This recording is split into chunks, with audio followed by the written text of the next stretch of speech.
नमस्कार है भाई। तो जैसे कि पिछले कुछ दिनों में आप लोगों ने देखा है कि किस तरीके से एसएससी में हजारों कमियां निकल करके सामने आई हैं, रेलवे में हजारों कमियां निकल करके सामने आई हैं और अलग अलग राज्यों के जो परीक्षाएं हो रही हैं उनकी व्यवस्था कितनी लचर है यहाँ पे।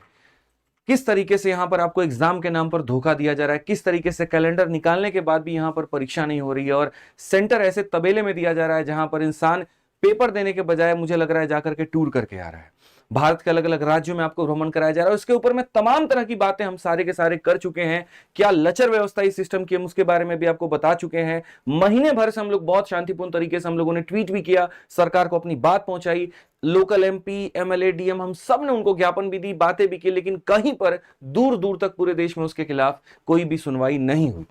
एक सरकार की नोटिस नहीं आई, एक एसएससी की तरफ से कोई नोटिस नहीं आया, कहीं पर डीओपीटी मिनिस्टर साहब के माध्यम से एक ट्वीट तक नहीं आया कि हाँ ये गलत हो रहा है, हम इसके ऊपर में कहीं पर भी कोई भी संज्ञान लेते हैं। हद तो तब हो जा रही है मेरे भाई, यहां जहां सांसद में समोसे के साइज के ऊपर में चर्चा हो रही है, उसके रेट के ऊपर में चर्चा हो रही है, लेकिन बच्चों का जो फॉर्म भरा जा रहा है उसके ऊपर में कोई चर्चा नहीं हो रही। एग्जाम सेंटर का रूप क्या रहेगा, रेखा क्या रहेगा, कितने समय के अंदर में रिजल्ट आएगा, इसके ऊपर में कहीं पर कोई चर्चा नहीं हो रही है, कोई बात नहीं हो रहा है। हम हजारों युवाओं को, लाखों युवाओं को, करोड़ों युवाओं को नौकरी देने का बात करते हैं, 2-2 करोड़ रोजगार का बात करते हैं, लेकिन वो रोजगार संपूर्ण भी होगा कि नहीं होगा, सही तरीके से होगा कि नहीं होगा, सही लोगों के हाथ में वो रोजगार जाएगा कि नहीं जाएगा, इसके ऊपर में कोई बात नहीं करता है। संख्या के नाम पर सिर्फ 2 करोड़ दे दिया गया, लेकिन जब ग्राउंड रिपोर्ट में आप पहुंचते हैं तो 2 लाख भर्ती निकलती है और उसमें से 20,000 फेयर होता है, बाकी का कहीं पर कुछ अता पता नहीं होता है। उसको करते करते भी 4 से 5 साल लग जाते हैं। और सिर्फ ये मुद्दा एसएससी का नहीं है, ये मुद्दा रेलवे का है, ये मुद्दा झारखंड में हो रही एसएससी परीक्षा का है, ये मुद्दा बिहार एसएससी के परीक्षा का है, ये मुद्दा यूपी के परीक्षाओं का है, ये अलग अलग टीचिंग एग्जाम्स के परीक्षाओं का है। और आज पूरा का पूरा देश इस चीज से पीड़ित है।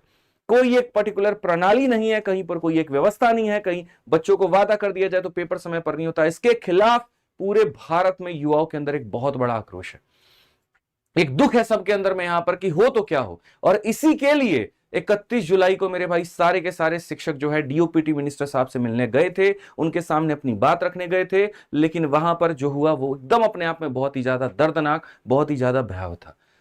हमें बिल्कुल भी इस बात का अंदाजा नहीं था कि वो शिक्षक जो पूरे देश का निर्माण करते हैं, वो शिक्षक जो बच्चों को बनाते हैं, वो शिक्षक जो उनके बदन पर वर्दी पहनाते हैं, कल के दिन यहां पर वही वर्दी उनके ऊपर में भारी पड़ने वाली है। जो हाथों में वो लाठी दिलाते हैं, वही लाठी उनके कमर तोड़ने वाली है। 1% भी इस बात का अंदाजा नहीं था।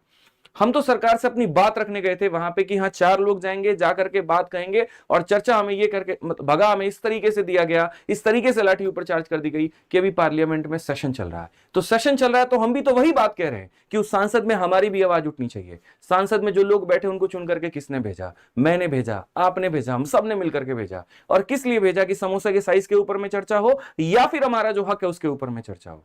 किस बात के ऊपर में चर्चा हो? इतने समय के अंदर में एक भी यहां पर जो है मिनट नहीं दिया गया संसद के अंदर में इस मुद्दे के ऊपर में। क्या यह मुद्दा जरूरी नहीं है? यह मुद्दा आज भारत का सबसे बड़ा मुद्दा बन चुका है, जिसको लेकर के हर नेशनल मीडिया, हर सोशल मीडिया, हर व्यक्ति ट्वीट बना रहा है, वीडियोस बना रहा है, टैग कर रहा है यहां पे, और सरकार के कान तक अभी तक एक जू नहीं रंगी है।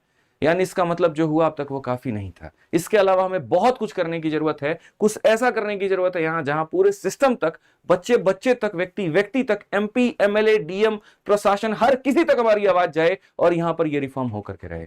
इसके लिए आप तैयार हैं कि नहीं? आप एक बार कमेंट बॉक्स में बताइए।